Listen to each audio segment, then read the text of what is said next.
Hi, this is Pete Gooding from Ibiza, musical director at Hostel La Torre, and you are listening to the Liverpool Connection podcast.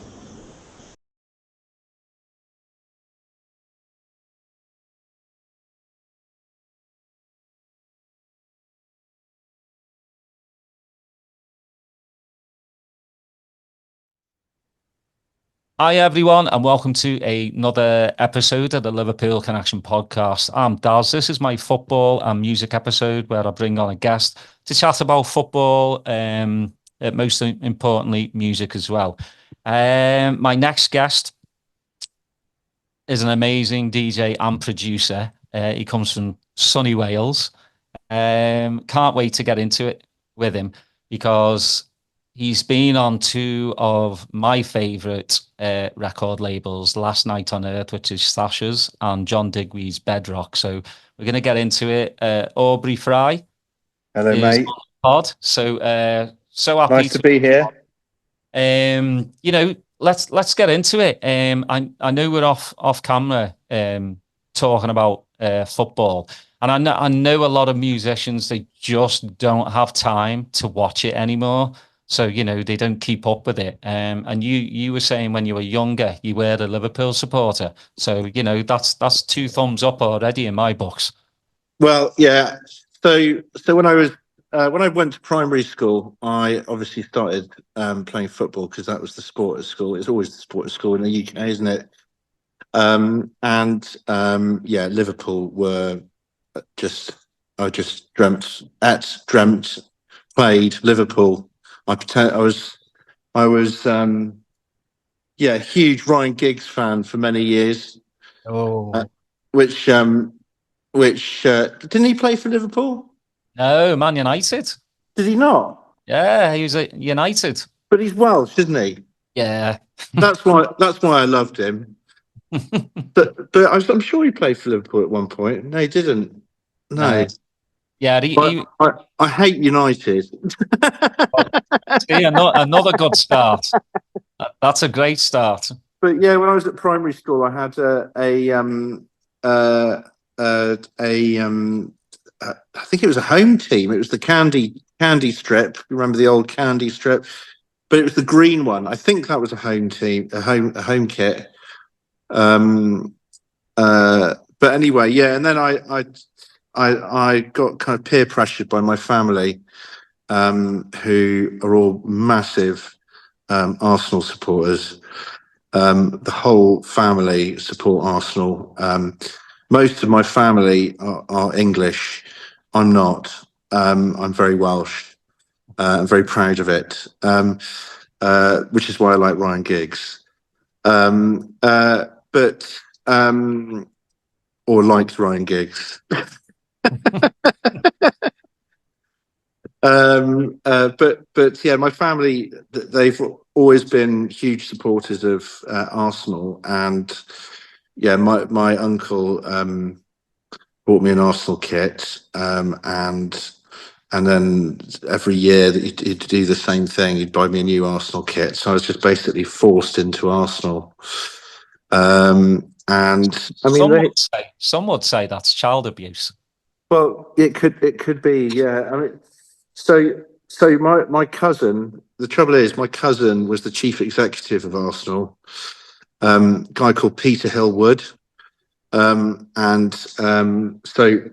it was like so ingrained into my family. Like, and then years later, I saw him in London, and I was like, Peter, let's any chance of a season ticket? Because I fancy going to some games now. I'm living in London. He's like, no. Well, you do the same as the rest of the family. You buy one. So I was like, oh, okay, really? He's like, yeah, no, it doesn't matter if you're family. Every one of your family buys season tickets. You will buy one. I said, oh Jesus, so I won't do that. So I didn't ever buy a season ticket in the end, much to my family's disgust. And I did support them under duress. But I was pleased to see that they did quite well last year. I thought that was quite nice to see them doing well again, because they've been dreadful for years. and obviously, yeah, I mean, secretly, I'm just still a Liverpool supporter, aren't I? Really? I mean, that's what it's all about. Yeah, I mean, you're like, the wolf in sheep's clothing. Yeah, Uh, yeah, well, I mean, Arsenal, like every team goes through periods, like the 70s and 80s were really good to Liverpool. yes, Under, Shankly and then Paisley and then Kenny, yes, United kind of took over. And I think that's where the animosity comes from, is with a lot of Liverpool and United. We just can't stand one another. Um, yeah, I think we can all agree that the great thing, yeah, Arsenal did good last season and the season before. United haven't done anything, in years in the league. yeah. That makes me very happy. Makes me sleep better at night. It makes me quite happy too, actually, mate. I'll be honest, because if I supported any team in Manchester, it'd be City. But just because I hate United. Uh, I'm gonna clip that. I love it. I can't get enough because I've had some musicians on here who are actually United supporters, and I have to grit my teeth just listening to them speak highly of Man United, and it Yeah, and it obviously I do have the people I have on as guests, I appreciate them musically, but then their footballing tastes not so much. no, Greg Wilson, absolutely yeah. fantastic DJ, and but he's a United supporter, and he was born in Liverpool, so You know that's what? like an even worse thing. Yeah, they But could then at least be Everton. I mean, yeah, yeah, but who wants to be Everton though? Who it's wants to true. be It's true. Evertonian? They're Yeah, just absolute. They're miserable, and most yeah. Evertonians are Welsh anyway. It's true. It's true. It's true. So, Yeah, but what? it's fun. It's funny. I've got the same thing. Being a Welshman, we also like other sport as well. And I mean, we're dreadful at football. We've got one good player, and God knows he won't be around for very much longer. So God knows what it'll be like then. But we do like a rugby as well. I know this is a football channel, but um, but just to sort of reiterate how I feel, there's a similar vein to United. As a Welshman, if we're playing England, okay, I'll always obviously support Wales. Mhm. If Argentina are playing England, I will also support Argentina. If Scotland are playing England, I'll support Scotland. I will never support England in the rugby because I'm Welsh. Yeah, proper Welsh man. You look like you could probably play rugby. I used to play a lot of rugby. Yeah, yeah. Yeah, you're a big lad. So was there any like you know obviously growing up a Liverpool supporter, was there any like childhood Liverpool player? I know you like the Ryan Giggs, the Welsh bit. Was there? That era's yeah. I'm just trying to think who I really supported when I was at primary school. Which player? Who were the big players in the 80s? John Barnes, Oh, um, definitely Barnes. Ian Definitely Rush. Ian Rush and John Barnes. Yeah, Oh, Rush definitely. is Welsh. Rush is Welsh, Yeah. exactly. But Barnes, I think Barnes was my favourite. I think he was probably yeah. And who else was there? They're great players. It's been such a long time since I've talked about Liverpool in the 80s. And I'm so indoctrinated into Arsenal. Oh, yeah, that's terrible. Well, I think it's even terrible that your cousin wouldn't even give you tickets. Oh, that I mean, that was a come point. on. I haven't spoken to him since, actually. Oh, good. Um, yeah. Anyway, if you're listening in, Peter, your card's marked. Yeah, but we're gonna put his name across the bottom. Like, Yeah, yeah. so, Aubrey, how do I always like to know, when you fit, in your house, Yeah. what was like your mum and dad's musical tastes? So it's quite tough to talk about my dad's musical taste. He died when I was 6, unfortunately. So I don't have a huge amount of memory, although he was a publican. So he my first home was a pub.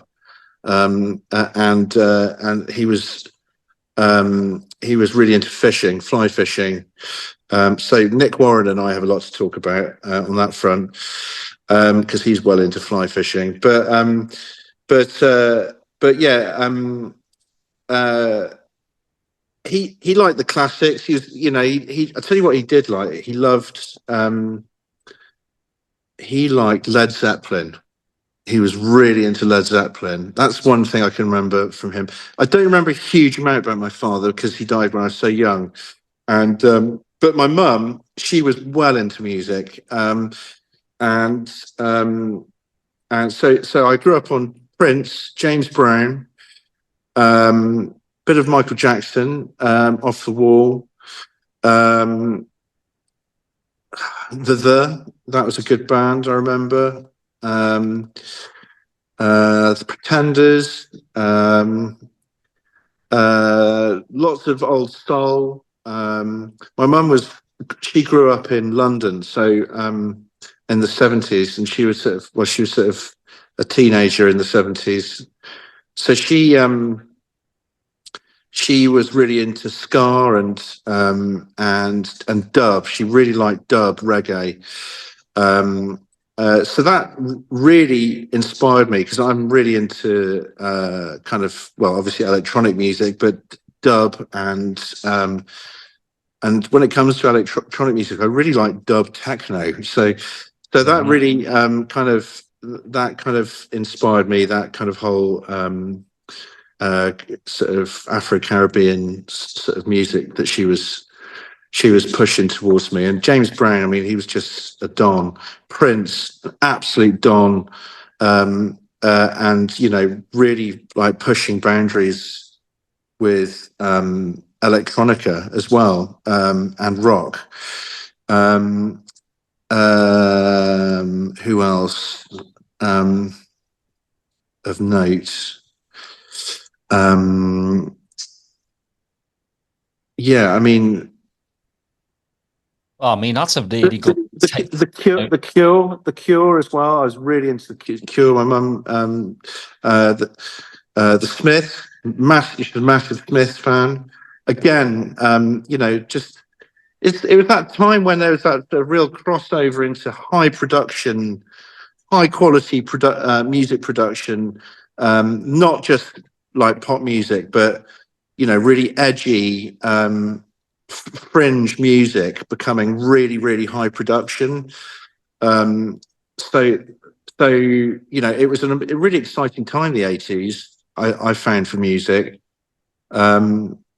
because you got that really sort of clean high production sound coming through.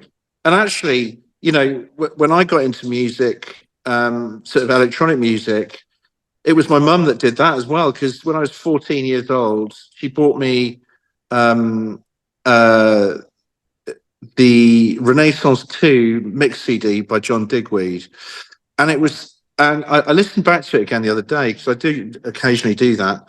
It was the first ever kind of really high production studio quality DJ mix. Like Fact had been out. That was, by Carl Cox. That was insane in my book. One of the best DJ mixes of all time, still is. And because just the selection of tracks were just insanely good. But Renaissance 2, and specifically CD2 of Renaissance 2, was like, for me, the first time I heard like a flanger effect being put over a DJ mix. And it was, I mean, you listen back now and it was clearly done in a studio, because I mean, it's just flawless and perfect. But it was the first time that I heard electronic music that wasn't just like, a rave CD from Fantasia or something, or Emotion or Genesis Rave. that was like really, really high quality. Like not just done in a bedroom, but definitely done in a very, very good studio with like a nice Lexicon effects unit and like just really pucker sounding. And it really took me. And because that mix is such a journey, it it really there's like faultless mixing and then like key changes and sort of it's absolutely amazing. And that completely sucked me in. That was it. My Saturday job, I was saving up for some SoundLab DLP 1600 belt drive turntables. I was going into my local city and buying loads of shit records, to be honest with you. Excuse the language. And then, finding decent stuff, finding some nice jackpot records, tracks, and, slowly kind of picking away to find a decent set of music that I was happy with, and learning how to beat match and mix on these quite honestly dreadful belt drive decks. But again, if you can mix on those, you can mix on anything. And I did. I really honed it. I was absolutely tight. So I, that mix, back to the mix CD. That mix CD really is the start for me. And my mum bought me that CD in Catapult Records in Cardiff, which sadly is no more. But it was a classic, rave shop. You go in and there was, walls of tape packs and CDs, and then downstairs was the record shop. So, I very regularly went into Cardiff record shopping. And then, sorry to keep going on, but to kind of hark on about Cardiff again, because basically very shortly after that, I think it was within the next year, I went to see a friend of mine in Cardiff who had just gone to college there, and he was sort of staying in student digs, and I was just I was about to be 16, I think, or something then. So it was like, yeah, I got given the CD when I was 14. Then my birthday's March, so I was 15. Yeah, so I was probably just about to be 16 when I went to Cardiff. Smoking fags, drinking illegally, and having fun with my mate in his student digs. And I heard this like wicked racket going on outside. I was like, "That's the wicked dance music. What's that?"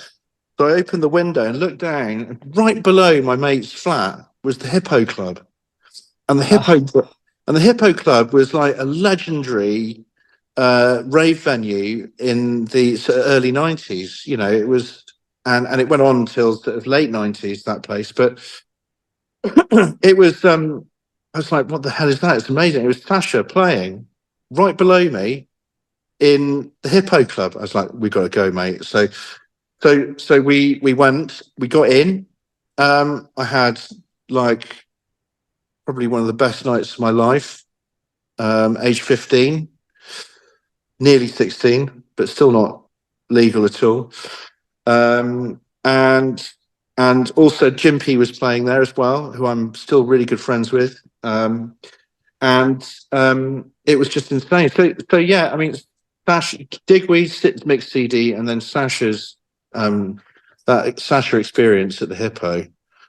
Yeah, I mean, I was like, that was on a path then. That was it. That's all I wanted to do. So with as you alluded to with Jimpy, was he a massive influence on you then? Certainly because I'd seen him play right after Sasha. Sasha finished and he was on last, and I stayed there and it was absolutely brilliant. He's an amazing DJ, still is. Actually, I played with him last weekend in Cardiff, district. So yeah, he I guess is, although at that stage I was just like, it's just another DJ, and I'd only just really discovered Sasha that night, because I was like, this is my first experience, and I was like, oh. I didn't even know he was Welsh at that time. which he is. Good fact. And yeah, so Jimpy became a much more of an inspiration when I saw him on that track, that Tarantella remix of his track on San Francisco, I think it is, the Global Underground San Francisco mix CD. Gotcha. And it was like, although there's tons of great tracks on there. It was a really standout track for me. It was one of those really different ones. It was, I talked about tracks having sort of key changes and stuff, and it was like really different, and was, it plays perfectly within the mix to kind of really switch gears and change the vibe of the journey, which is, I think, really important in any DJ set. So yeah, he kind of came back on my radar then, and actually he and I have become really good friends more recently. I mean, I'm doing gigs a lot in Cardiff, and he's still doing the occasional gigs in Cardiff, and I sort of reconnected with him because of those gigs, and we're actually writing an album together at the moment. Hot news. So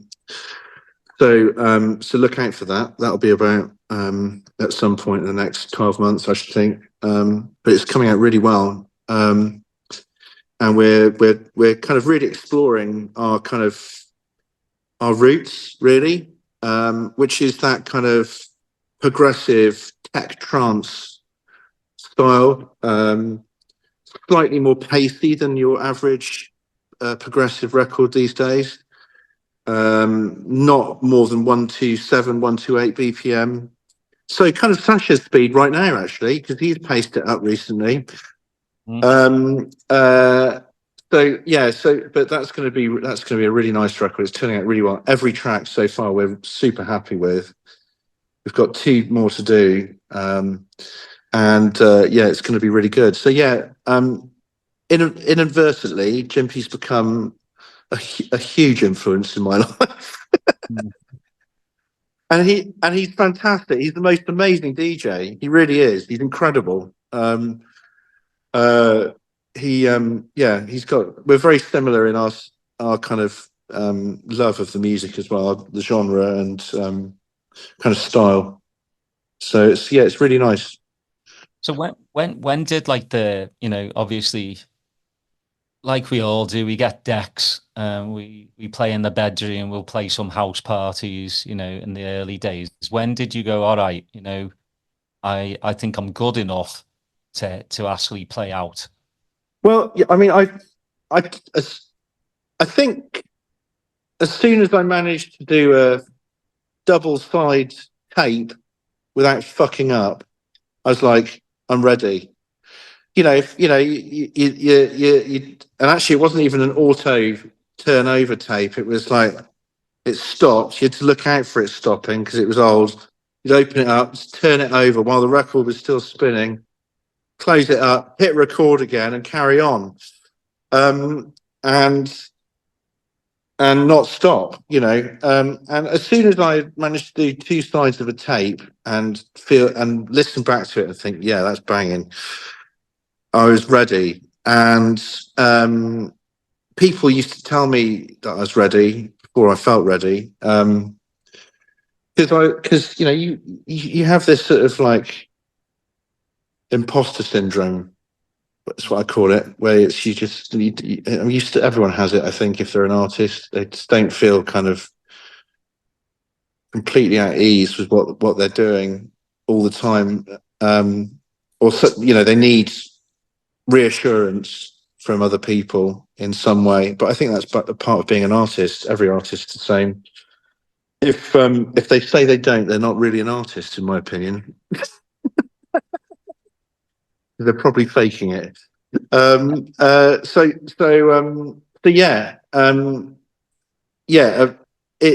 It took a double side of a 90 tape, and I was set. I started cruising around free parties in Wales, because there's some brilliant free parties in Wales, up at Abergwessin, and just in the middle of nowhere, Aberystwyth, over there. And yeah, just in the middle of like thick woodland, in the middle of usually quite wet Wales, banging out, progressive trance and techno. So I did that for a while, and I mean, I obviously took too many drugs and enjoyed myself too much, and I felt, being someone that, I mean, I was probably quite, without getting too deep into it, and being too deep, but I did struggle as a child, with various things, and I think, drugs for me became a bit of a escape from some pretty dark times in my childhood. So that, and the music kind of took over, and eventually I decided that I needed to try and get a bit of a career or something under my belt, because going around free parties wasn't really going to pay the bills. So basically I learned to be a chef. I trained to be a chef first, and did that at college, and then did a apprenticeship in a Belgian restaurant doing sort of classic French cuisine. So I'm a really good cook. And then after that, I just thought, no. If you don't do it now, you're not going to you're going to really, really be upset with yourself for not chasing your dreams. So I enrolled in college down in Northbrook College in Sussex, Worthing, Sussex, moderated by Sussex Uni, and did a foundation course first, and then another 3 years of music production and sound engineering at Northbrook College, and basically trained myself in audio production, and on various levels, live and studio production. So it was great. I was basically in Brighton, and learning, meeting loads of amazing artists, working with amazing artists, learning the craft. And I mean, Phil Hartnell from Orbital, he was a neighbour of mine, and we became really good friends. He became my surrogate dad. Phil, if you're listening, hey pops. Just Brighton in the early 2000s was like just happening. Adam Freeland. You had all sorts of really cool, interesting things happening in Brighton. I became a resident DJ at a club called the Funky Buddha Lounge on a Friday night for a night called Stomper Funk, which was the slogan was Jack in Acid Discotheque, all one word, which is basically, it was the very early days of kind of electro house, and so I'd play there on a Friday, and then very often, once a month, it was once a month, there was Bedrock down at the beach. So I'd end up playing at Buddha Lounge. I'd make sure that I was doing an early slot that night, and then I'd fuck off next door to see John, because that's always been my love, really, is progressive house and that kind of genre. So I was doing what I love. Really enjoying myself, and learning some amazing skills, meeting amazing people, and enjoying life. Didn't stop taking drugs though. I mean, a lot of people in the scene, kind of the same story as you as well. Yeah. The kind of mental health issues, drugs kind of went hand in hand, dark places, take drugs, brings you out, but then it kind of makes it even darker, once you come down off of everything. Trick is to never come down. That's the trick, is you never ever come down. That's the one. Yeah, I mean, I did that for 25 years, and I'm completely off everything now. So I don't take drugs, I don't drink. never say never. That's my motto, because that keeps you on the straight and narrow, in my opinion. I'm never one to beat myself up. You know, I don't think I think that's the worst thing in the world, having guilt. If you know, and that's. I used to go to AA meetings for years, and I stopped going to them because it just felt too like there was some guy above you with a big stick ready to beat you if you fuck it up, and I just don't think that's right. So although it works for a lot of people, and I'd still go to meetings, and I know loads of people that still go to meetings, but I don't need to. I'm absolutely fine. But yeah, mental health issues, and you know, it's just stuff that happens when you're a child. It's generally what it's why you go down that road. But yeah, no, it's yeah, the trick is to just never come off them. But I mean, you know, obviously, you know, when you're a bit younger, you can kind of get away with having a few drinks when you DJ and stuff, or you know, taking some drugs. But this day and age, you know, when you're getting paid to do Yeah, I something, mean, it's you if got you to be look at if you look at straight. all the yeah, if you look at all the professionals, all professional DJs, well, not all of them, but most of them these days are totally. This is business. This is Yeah. what it's about, and that's the only way you can operate. It's the only way you get anything done. You know, basically, you just can't do it anymore. It's can't get away with it anymore. Which Well, the touring as well, you know, I mean, Oh, it's you, brutal. I mean, it's brutal without Mhm. anything. You know, it's like it is really hard. You know, it's really hard on the body. I did a little mini tour in South America last month, and I did 9 flights in 12 days, and it's brutal, man. It's like it's really hardcore. What's your take on that though, Aubrey? You know, because you have these young kids and they watch TikTok, they watch, you know, Instagram, and social media is always in your face. You know, they they they see DJs as rock stars, don't they? You know, they've got these private jets and everything, but what they don't really understand is it takes so much out of you. You get on you get on a plane, you get off the plane, you know, maybe 3 hours before your gig, go straight to a hotel, you know, maybe have a bit of something to eat, then DJ, then come back to the hotel, sleep for a couple of hours, then get back on another flight. You know, it's tough. I mean, kids, I It's don't really tough. realize It's no, it's really tough. it's not champagne, caviar, and all that good stuff. You know, constantly.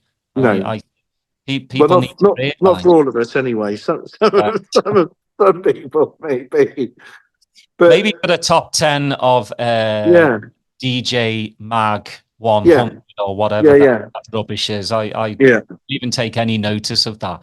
I believe it's just It's nonsense. it is it just makes me laugh. You know, the top 10 DJs of the world. I'm like, yeah, all right. But I mean, it is a tough life, you know. It is. It's not easy at all. And you know, it's the perpetual hustle. You know, it's. I mean, every everyone I know has to hustle constantly to get anywhere. And that's because you know there's you know 1,000 more DJs than there were probably even 5 years ago.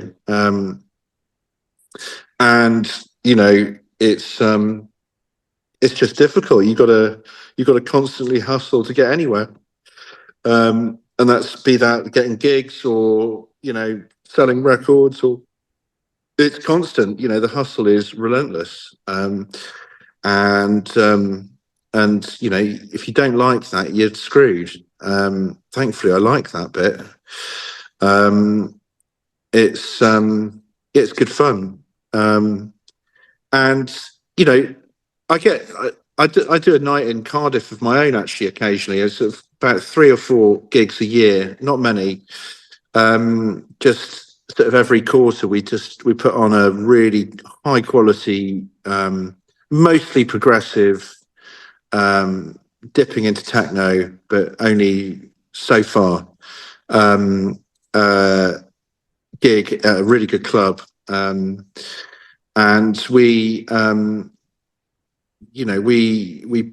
we put on. We've got a certain standard of kind of DJ that we put on, and we do put on support acts with them, and they're genuinely they're all amazing, and they're all pretty local as well. There's one that comes from quite far. She comes from London. Mia Aurora, she's amazing though, and I really want to support her, so we keep booking her, and she's amazing. But the rest are all fairly local, and then as a result of these gigs, you get so many requests from people, doing what I do, which is hustling. They're just all they're doing is reaching out online, sending me a message. Can I come and DJ at your gig? And I'm just like, well, what you got to offer? What are you doing? You got to be really brutal. And it's like, well, I've just started doing your kind of music, and I've just, done these bootlegs or these tracks that are on Spotify or SoundCloud or whatever. And I say the same thing to all of them. It's like, well, I'll tell you what, come down to one of our gigs and get under my nose. Don't fucking message me on here and just expect that I'm going to just give you a gig and that your life's going to turn around because you've reached out, you've taken the chance to reach out to me on a fucking messaging app. Yeah, don't do that. Come down to my gig, get under my nose, get right in my face, and show me what you are as a person. Because until I talk to you face to face, I've got no idea if I want to book you. Any see you next Tuesday can DJ. It's really easy these days. It's super easy. Okay. And that's the brass tacks of it. So it's really interesting to see, how people are, there's people that are kind of on the radar and doing bits of touring, a bit like me, just actually hustling out there, making nights, doing stuff, making loads of music, doing it. And then there's people that just feel like they want to do it, and they just feel like a message will just suffice. No, it won't. You need to you need to get out there. So that's my biggest bit of advice for anyone that wants to get in the hustle, is just get out there, get to gigs. I go to tons of gigs. I go out, I socialize, not because I'm DJing, because I just want to go and meet people. And that's what it's all about. That's what the hustle is about, is going and meeting people, seeing if you like them, if you want to play for them, seeing if it's the sort of place you'd like to be, seeing what the crowd are like, what they like. Get inspiration. I go to gigs to get inspired for the studio mostly. It's like, oh, that was amazing. I really liked that track, and I've got it in the memory bank, and I'll go and do something similar, or get inspired by it. So yeah, it's a relentless hustle, and my big advice for anyone trying to get into it is just go out there and hustle. Don't message people online. Well, talking of production as well, did you start hardware, or was it? Yeah. So my first. I love that. Yeah, man. It's totally. So my first foray into sequencing music was at my school. We had a really good music department, and they had an Atari ST with Cubase on it and a Roland JV 1080 synth, right? And which is a really good. If you listen back to loads of old hardcore, but really not the kind of shit stuff, like really high quality stuff like Jack Smooth or anything from Basement Records. That was most of that stuff was a Roland JV 1080. So it was a really good quality synthesizer, like a complete nightmare to use. It was like I don't know, maybe 10 buttons on it. I can't remember exactly. It's like, but you had to program it. You had to, you know, it was. Do you remember when you used to play Snake on your old Nokia phone, and or to send a text, you'd have to like hammer the button to get to the right letter. It's basically like that, basically, but you're making sounds, yeah. So they had a Roland JV 1080 and a you know, Atari ST with Cubase. So I used to go into the music department with my best friend at school, and we'd try and reproduce kind of pop tracks, 80s pop tracks with the Roland JV 1080 and the Cubase, and just basically just rewrite tracks from the, you know, just try and reproduce them. And you know, they were shit. You know, it was wasn't anywhere near as good as the classic original 80s pop track that we were trying to reproduce, but you know, that was my first foray into it, and that was at school. So yeah, I mean, I had really early sort of FaceTime with that kind of hardware, and then once I got to college, and that's when the magic started happening, really, because it was, you know, we basically had it was all PC based, but it was Cubase. It was Cubase 4 at college, and there was a whole Mac suite as well, and they just released Logic as well. So, and Logic Audio. So audio within a PC was just happening, but we didn't really use that at the time because it was so shit. We used to use Cubase and Akai sequence. So we had EMU samplers and Akai samplers, and then there was some synths, not many, but we had a really good synthesis tutor, a guy called Pear, who built modular synths for himself. So we had a really good understanding of, you know, additive synthesis, granular synthesis, FM synthesis. You know, it was you know, being taught to us, so it was great. And we had fairly good equipment to really get into that. But yeah, I mean, it was a great college. I had some really good hands-on time with kit. So, but the early stuff was with a Roland JV 1080 and an Atari ST with Cubase on it. And obviously, you know, being a PlayStation, you know, the era of the PlayStation. What was that one that we had on there? There was. Do you remember that? There was like a dance music sequencing game. I do. What was that called? Name. Cannot. Yeah. But that I think spurred me on in the midterm. You know, when I was without, yeah, because I mean, back then kit was, you know, unreachable for people like me. It was completely, you know, the fact that I could get my hands on a Roland JV 1080 at school was, you know, I was super into it. That's all I did. Any spare time, I'd go into the music department and just program this, you know, synthesizer.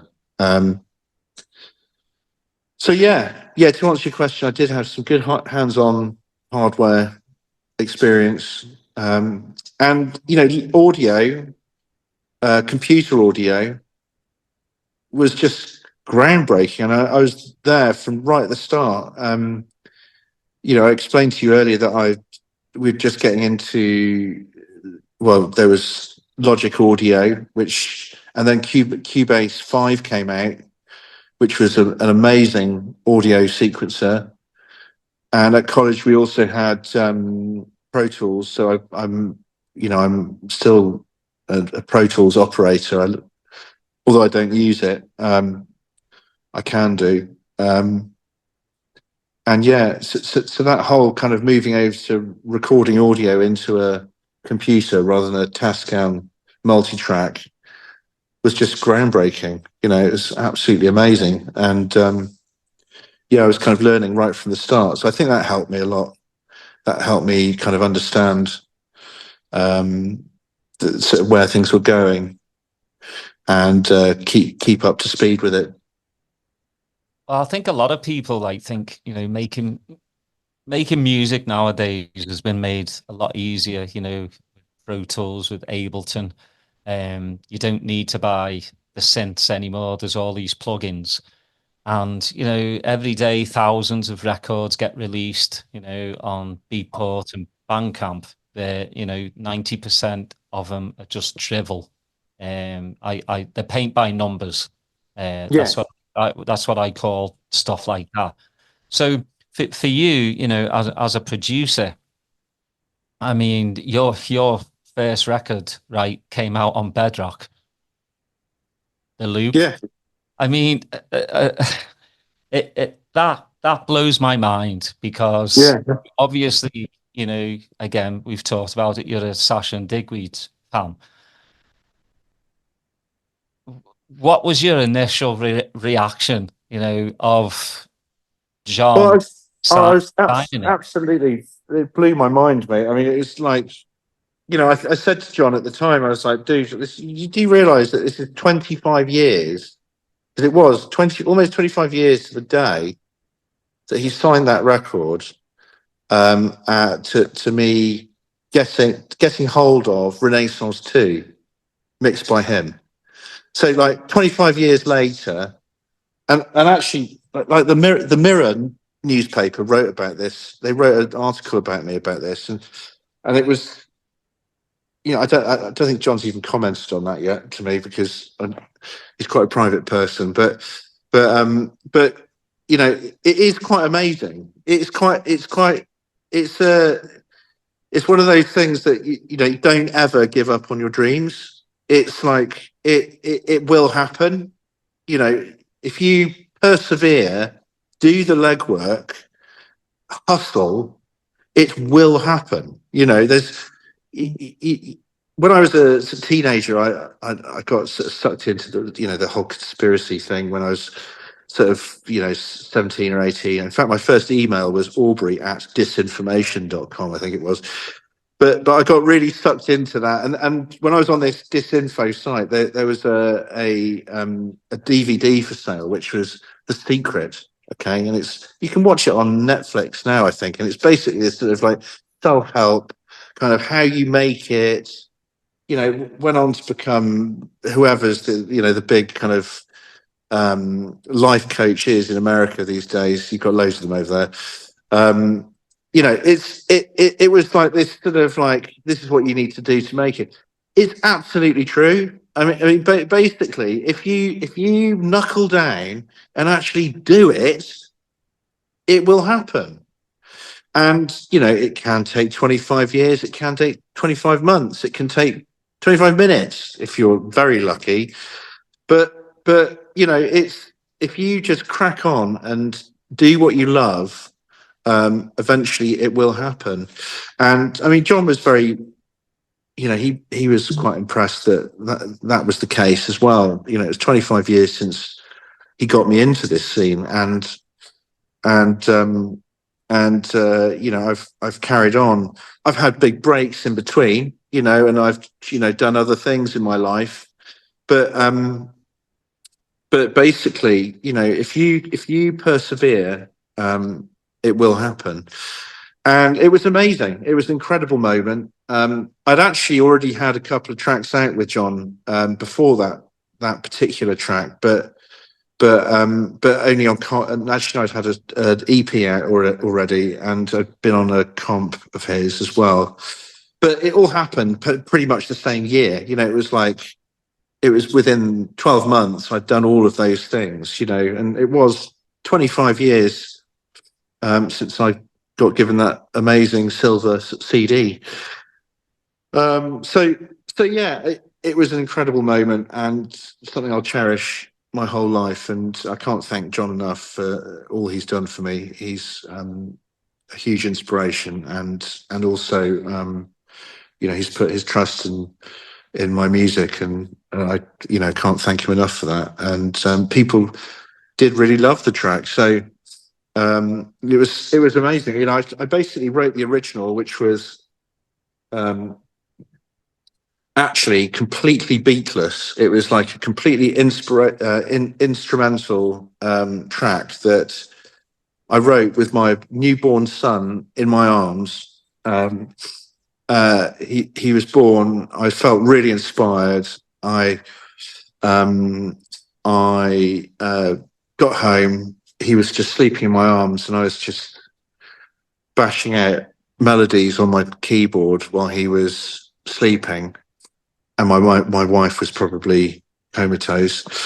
And it kind of just came to me, and then I just thought, oh, that sound would work really well with that sound, and that's, you know, just kind of pieced it all together in my mind, slung it all together, the bare bones of it within an hour. You know, it just, like, I just knew what would work with what, and I felt so. It was just a pure expression of life, of death as well. You know, I was thinking about my father. You know, it was really a big moment for me having my son because of the death of my father. You know, all the kind of struggles that I'd been through with drugs and depression over the years because of my father, and also other things. So it was a real kind of a track that was kind of inspired by real heartfelt emotion, you know, absolutely from my heart, with, you know, my absolute heart in my arms. And so I put that together, and then over the next week or so, finished it, sent it to him. I was like, John, I think this is something special. And he was like, that's really special. I'd like to sign it straight away, immediately. And I'd also sent it to Dave Clark as well, who I'm also a big fan of. I love Dave Clark as a techno DJ. And he, the same week, he played it on his radio show and said, this is a masterpiece, and closed his radio show with it. So, and that was the instrumental version. It kind of, from there, I thought, Jesus, that's, you know, that all of that just completely blew my mind. I was like, Dave Clark says it's a masterpiece. John Digweed's just signed it. What the fuck? This is just like, what the hell's going on? And I was just basically, you know, I've got a son. I'm grinning from ear to ear. Everything's hunky dory. What's going on? And then John decided he was going off on tour in Argentina. He had like a brutal, I think, 7 or 8 or more date tour over 2 weeks, like gigs at the weekend, gigs during the week, like, but not John Digweed style, not small potatoes. We're talking like minimum of 6,000 people, maximum of 30, you know, midweek, like all over Argentina, just in Argentina as well. So like, I was like, right, I've got this like fully like wicked track. It's instrumental. I've got to do a club mix because John's off, and like, this whole business is about timing. This is my time. I've got to do it. So I basically set about and put together a club mix. And when I knew John was on the plane, 30,000 feet over the Atlantic, cruising past Africa, heading towards Brazil, I was like, he'll be up now. He'll be going through records. He'll be on Wi-Fi because I know he flies BA. Right. Okay. Send it to him. So I sent it to him, and I was right. He was like, oh, nice. And he listened to it. He's like, yeah, that's wicked. And he closed every set. Actually, he didn't close the first set. He didn't play it the first set. But from the second set throughout his whole tour, he closed every set with it, like the last tune of every gig he did. And it just blew my mind. I was basically up all night every day that he was playing, just like, he got back to the UK and he was like, so were you up all night waiting for all the videos? I was like, yes. But yeah, But it's such a smart move, though. Like you said, you know, you've got to work your arse off, and knowing that John was up flying and yeah, was going to be up. I mean, because people like Digweed and Sasha, they're bam, bam, bam, bam, bam. You know, not Yeah. much time to probably listen Oh, to mate, those and everything. So yeah, well done for you. it's just it's all about timing. I mean, it must have been the same with my last Night on Earth release as well, because I I just finished I got another band project, and I just finished a big 10-day stint with my bandmates, just like writing new material, and I was really inspired by that. And I got back to my desk and I was like, it's got these other tracks that I've done myself, which I love, and like, but they're not quite. They sound a bit kind of Last Night on Earthy, but I think I've got to just beef them up a bit. So I got stuck into them, nailed them, and then I was like, right, what's he doing at the moment? And I can't remember exactly what he was doing. But you look at the tour, you look what's going on. You know, you think, oh, he's not really touring right now. He might be going through records. I think he's I'm pretty sure he's regenning Last Night on Earth at the moment. He might be looking for records to sign. So sent the tracks to him, and he got back the next day and was like, yeah, I want all three of them. Like, they're great. So yeah, it's like it's all about timing, and you know, just being thoughtful about these people. You know, as you say, they're fucking busy, and like I know John, for example, gets sent. Well, Sasha's, I'm sure, the same. Gets sent, you know, a couple of hundred records a day. You know, it's no small amount. And you can't listen to them all. And you know, I mean, he's not very well at the moment. He's had, you know, health scare recently, and he's you know, it's probably not worth sending him records now, guys. Yeah. What do you do when you're ill? You sit in front of Netflix and do fuck all. Sleep. Just sleep. Yeah, just so it's about timing, and yeah, I think that happened probably with Last Night on Earth as well, because he got straight back to me, and it's, you know, a bit of luck if you can find out some inside info on where people might be. You know, it's probably, or have a rough guesstimate. You know, it's probably a good idea. But yeah, timing is everything, I think. Doing your homework on them. Yeah, don't bolt your load, mate. But I mean, you know, some people would stop. They'd go, "All right, I've been on Bedrock. I've been on Last Night on Earth. I mean, what can you get any higher than that?" But what's like, as a producer, I always like to know, you know, because there's some producers that try and do it 9 to 5 like a job. Yeah. Is it just when you're inspired, or do you also try to go, all right, I need to be in doing the studio at this time and get done? Because, you know, like you have a family, and that's got Yeah, to, you know, I was going to say time. that's a job itself. You know, that's the Yeah, biggest job we've got, isn't it, Daz? It's like I mean, anyone that says a single mum isn't in a job is needs checking.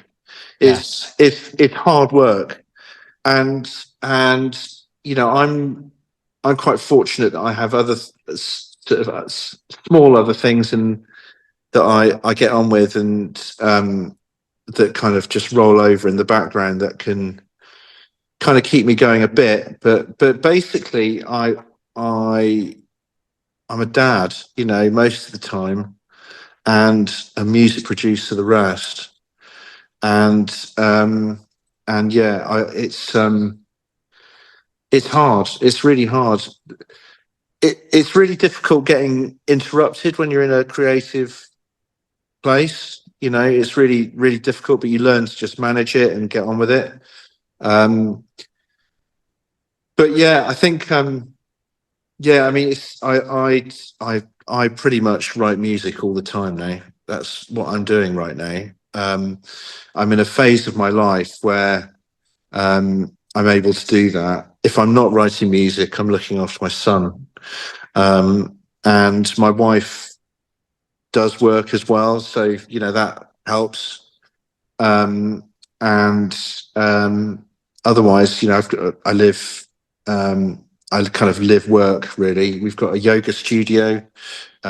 We have a campsite, holiday accommodation and stuff. So on our sort of fairly small farm here in Wales, and we're lucky enough to be in a fairly kind of sought after area that people like to come and visit. So we just trickle on in the background with our various revenue streams, and I just it allows me to write music, which is good, and be creative. And yeah, it's a very fortunate place to be, really, because not everyone has that luxury. But yeah, I do a lot of writing. I do a hell of a lot.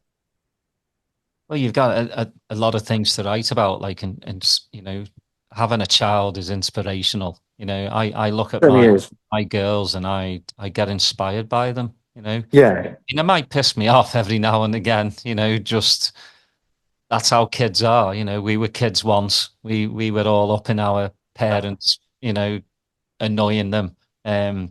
But I'm a little bit similar. My mum passed away with cancer when I was 16, and she was like my whole life. My dad used to work in Iraq and Iran, construction engineer, so he was gone 9 months out the year. So my mum was my dad, so to speak. Yeah. You know what I mean? So, it is tough, but you get inspired from dark times, and you get inspired from good times. You certainly do. And that's how we are as humans. But I love your story. And I just think, your career will just get better and better and better. The quality of your tracks is unbelievable, mate. Thank you, mate. It really is. And, I'm not blowing steam up your arse. Like, Thanks, mate. I'm one of these people that are proper real. How you have a couple of mates, right?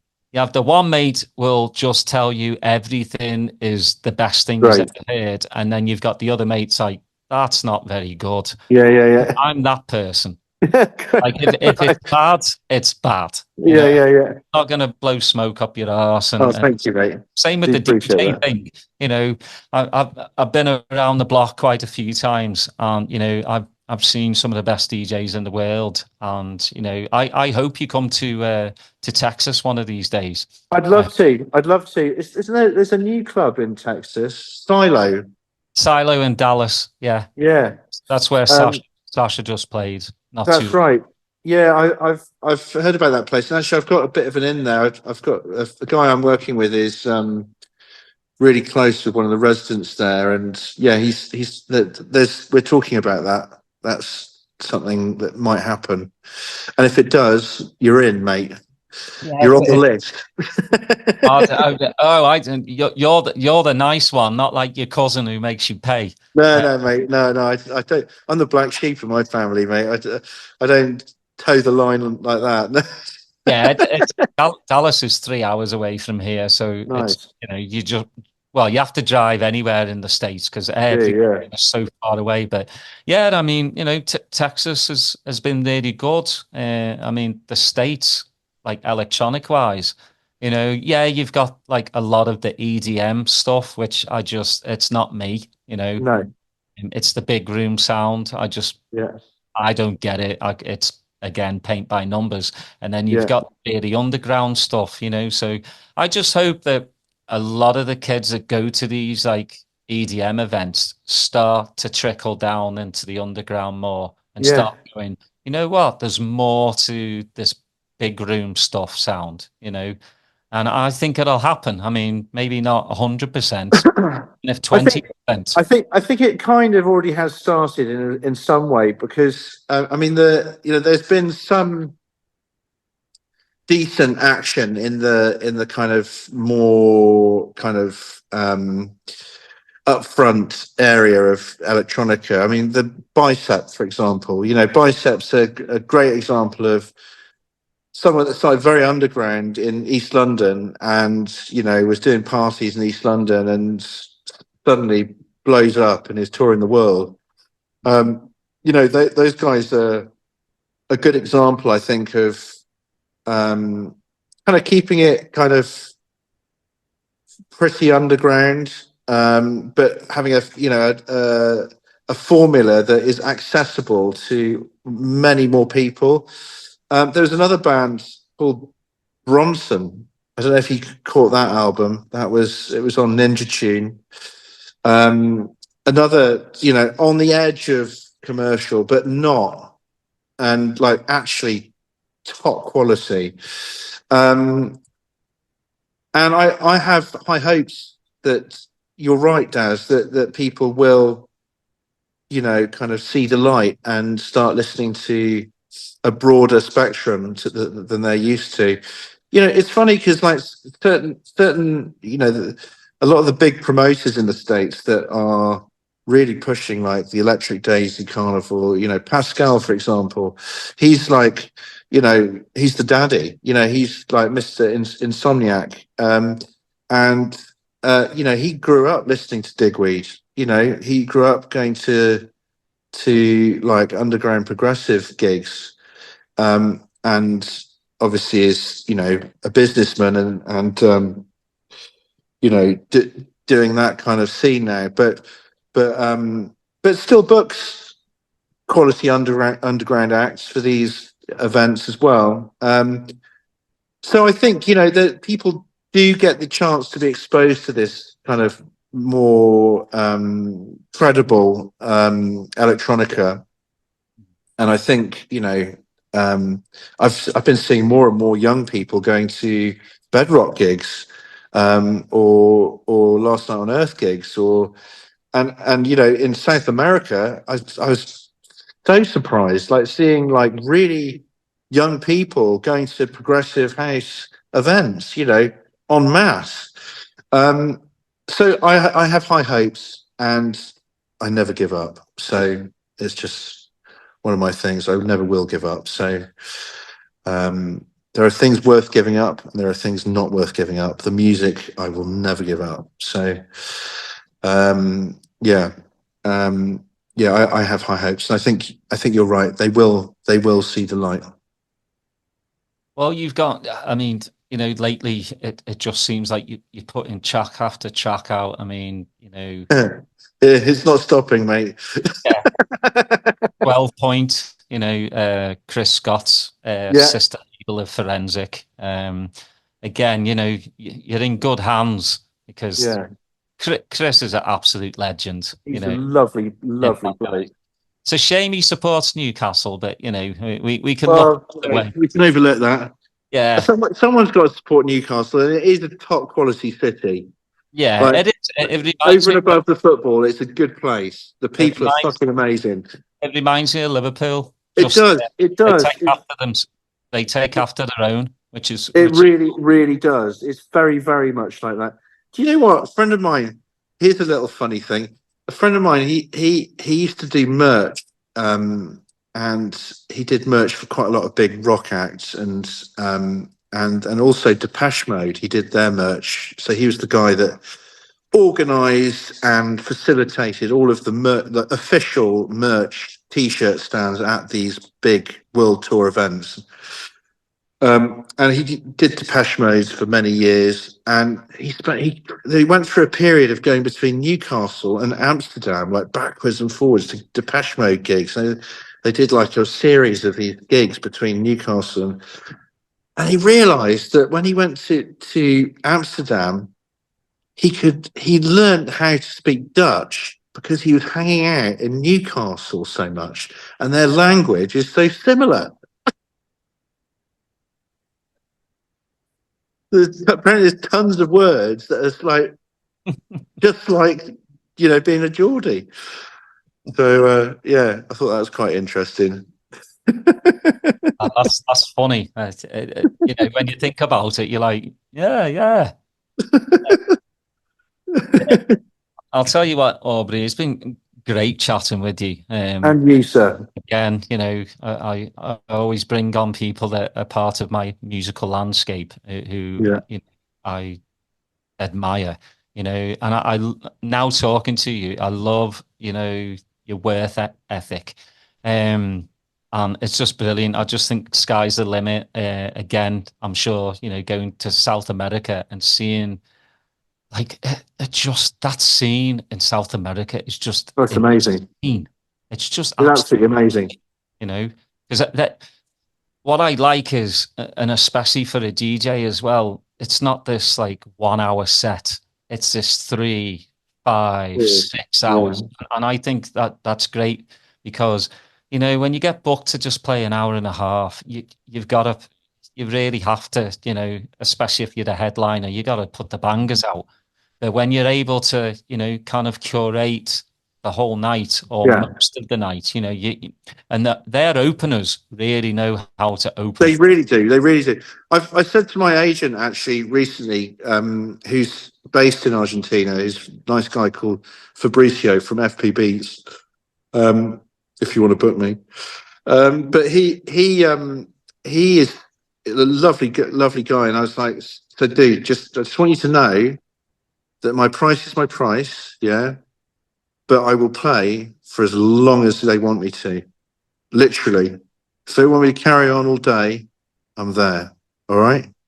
He's like, really? I was like, yeah, literally. I've got one price for any time. Sell me on that basis.